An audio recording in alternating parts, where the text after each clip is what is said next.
Rumble in the Jungle looks set to contest the Commonwealth Cup next Friday. How excited are you about that? Yeah, no, looking forward to it. Obviously we're not there yet, and we've just got a few more finishing touches to put on him, but he's in good shape, and he enjoyed his racecourse gallop on the July course in Newmarket last weekend, so yeah, we're ready to go.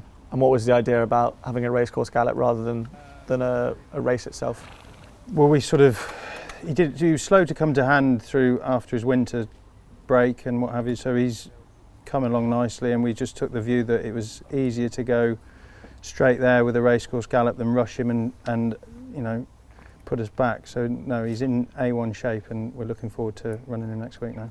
And Michael Hills rode him work that day at Newmarket. What did he say when he got off him? I think Mike's excited. He's ridden him all his work this year, and you know, each week he's improved, and you know, that Saturday last week was good. It was good to see, and you know, just getting him away somewhere new, getting him on a horse box and just bringing him to life is hopefully helped, and no, he worked well, and we're very happy with him. I think his last start last year in the Middle Park was a big run, and he sort of put the blip at Donny behind him, but he'd had a long season really from debuting at Salisbury before Royal Ascot, and you know, he turned up at the big meetings and ran well apart from Donny, which, you know, I think it was a combination of a couple of things that didn't see him perform that well on that day, but he's done very well from last year to this year, and he won first time out last year at Salisbury, so I'm not too worried about you know, not having a run going into Ascot. I know it's a big challenge for the team here to get him right, but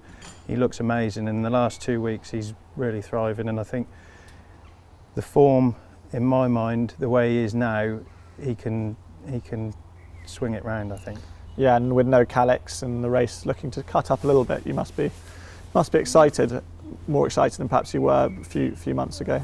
I think we've always had faith in him being a very good horse, and his mental state is very good. He's for a sprinter, he's very laid back and very chilled at home, and then he sort of comes alive when he gets in the gates, and you know, he knows what he's there for, which is great for us at home to be able to deal with him on a day-to-day basis. But I think before the big guns really came out, unfortunately, you know, with Calix and the filly in Ireland, we were still confident, even with those in, that he's going to have a big chance next week at Ascot, because he's a good horse, and I think we're taking on horses we've run against, but I think we're in a better place than we were last year, and I'm looking forward to it. Yeah. You mentioned last year he showed he can deal with Royal Ascot. He ran really creditably, finishing fourth in the Norfolk, so he proves that he can handle the big occasion. Yeah, and that was on his second start, and you know, if you watch the replay of that race, he travelled very well for a good period of time, you know, with the American horse, and it was probably just greenness and inexperience that caught him out that day.